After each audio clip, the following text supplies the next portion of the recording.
Let's go over transitions. Transitions are very important and a concept that a lot of beginners struggle with.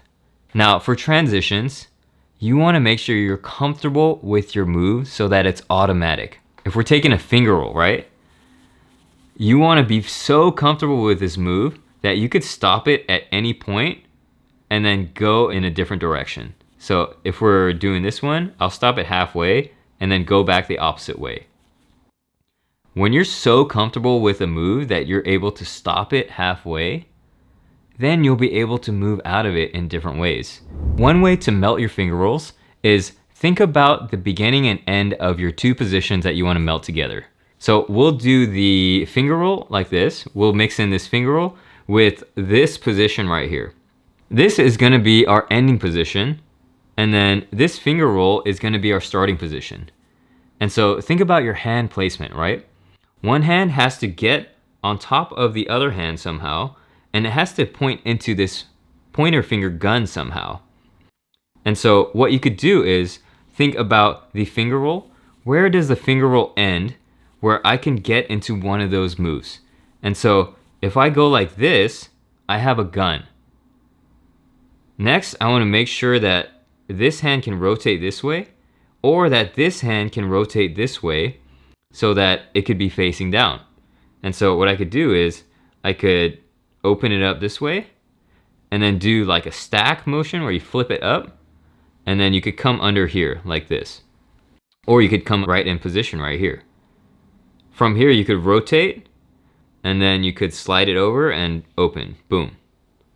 So that's just one way to think of transitions between moves, is whatever this move is going to be, think of this as your ending position, and then think about the orientation of your hands and how you can turn the prior move, which is a finger roll, into this move over here.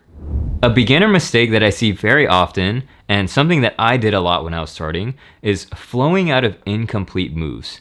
So they'll throw like some tech or whatever, and then like they won't know how to get out of this position, and so they'll just kind of like flow out of it randomly.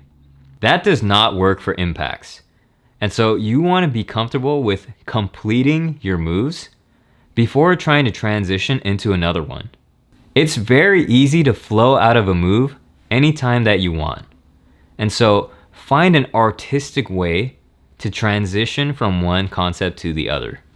Once you get really comfortable with your moves, start experimenting. Let's take the finger roll for example. Once you're really comfortable stopping it halfway and going back the opposite way, think about another transition out of your finger roll. It's typical where we will just close it like this, but take your move, stop it halfway, and then think of another way you could possibly change it.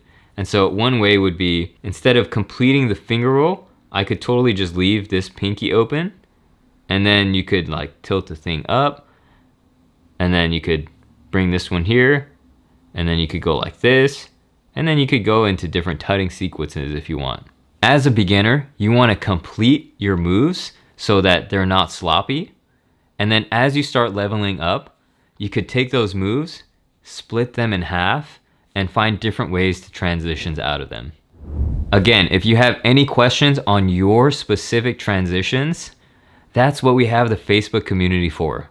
Post your video, post your questions and things that you're working on, and we have the whole community here to help you out, and I will be here to help you out and give you new ways to transition out of your moves.